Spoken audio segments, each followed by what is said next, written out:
Busquets, pour moi, c'est un des joueurs les plus sous-cotés, en tout cas en tant que numéro 6. C'est le troisième joueur le plus capé du club, avec 9 Ligas, 7 Coupes du Roi, 3 Ligues des Champions, une Coupe du Monde et un Euro. Donc joueur le plus sous-coté pour moi, parce que il a une capacité à prendre les informations, à lever la tête, à avoir un temps d'avance sur son adversaire qui est au-dessus de la moyenne, et il a une qualité technique qui est aussi au-dessus de la moyenne. Ce joueur-là, il se distingue surtout par son profil. C'est pas un joueur qui a une qualité physique, une qualité athlétique très importante. C'est un joueur qui a une réflexion, un QI football entre guillemets, au-dessus de la moyenne. C'est un joueur qui est difficilement... C'est un joueur qu'on peut difficilement presser parce qu'il a tendance à avoir ce temps d'avance. Lorsqu'il contrôle le ballon, il est toujours bien placé. Il a toujours les épaules orientées vers le jeu. Ou s'il a les épaules orientées vers sa cage, donc il est dos au jeu, on lui donne l'information de s'il est pris ou s'il est seul. Et il a une capacité à orienter son contrôle dans le bon sens et une capacité aussi à jouer très simplement.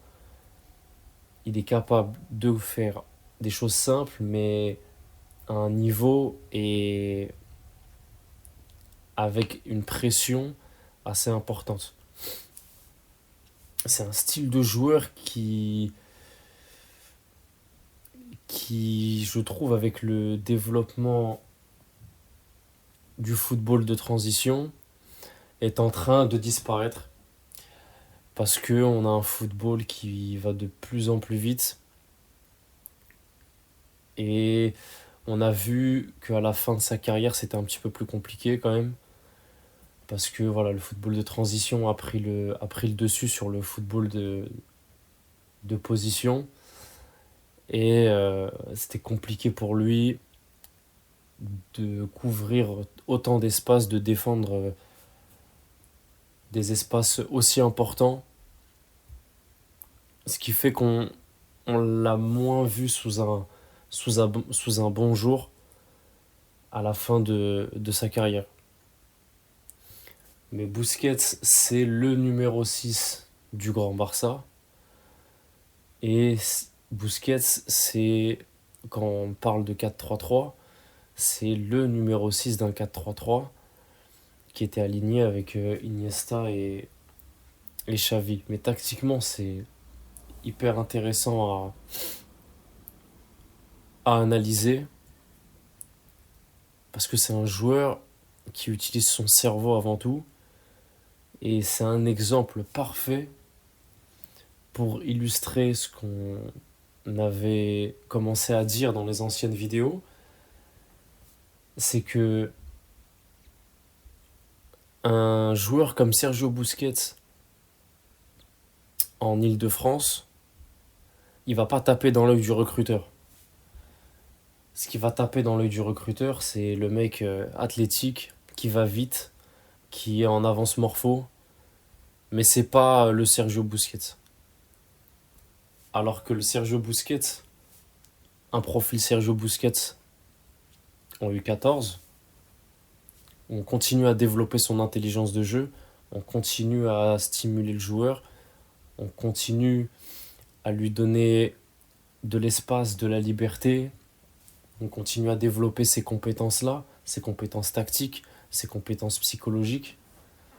Vu que c'est pas un joueur qui est en avance morpho, c'est des joueurs des fois qui sont en retard morpho, qui peuvent être aussi petits de taille.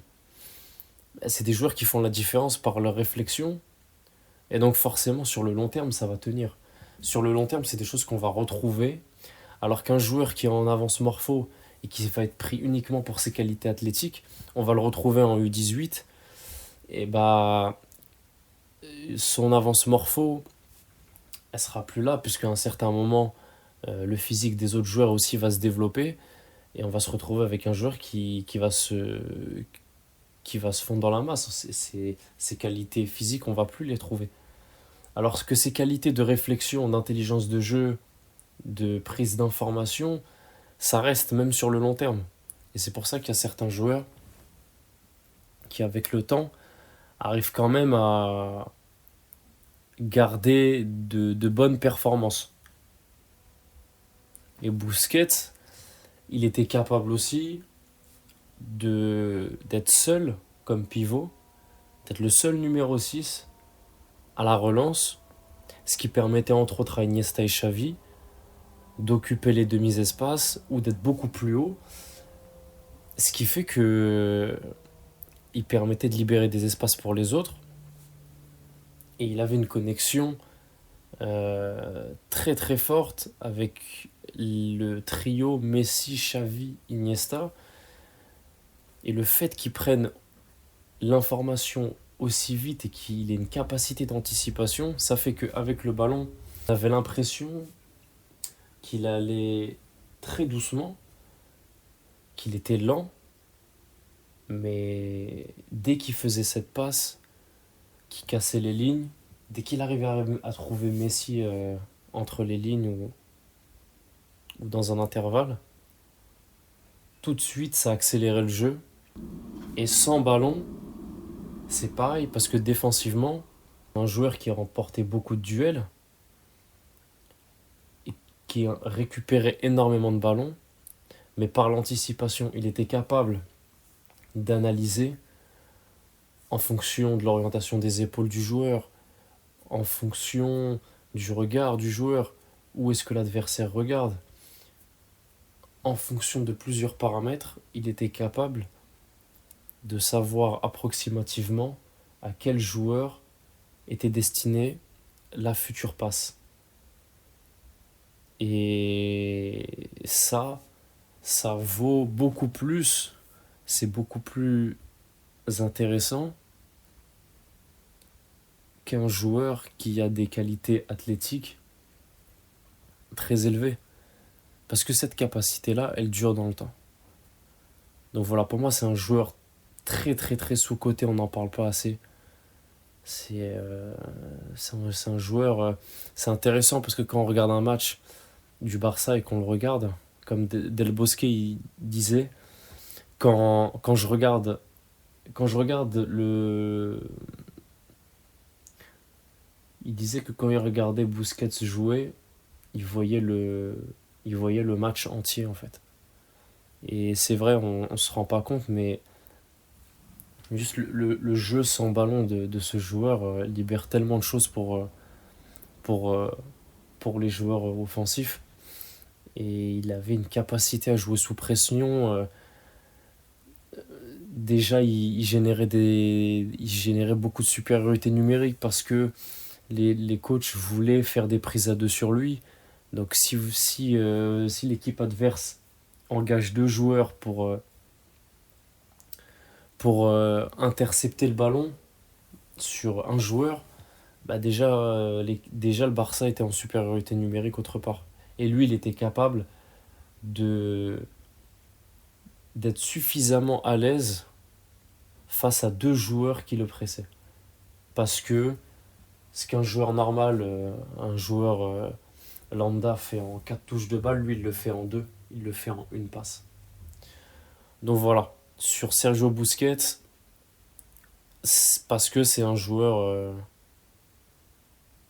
c'est un profil qu'on retrouve plus aujourd'hui parce que le football de transition a pris le pas sur le football de position. C'est un profil qui, aujourd'hui, me manque dans le football.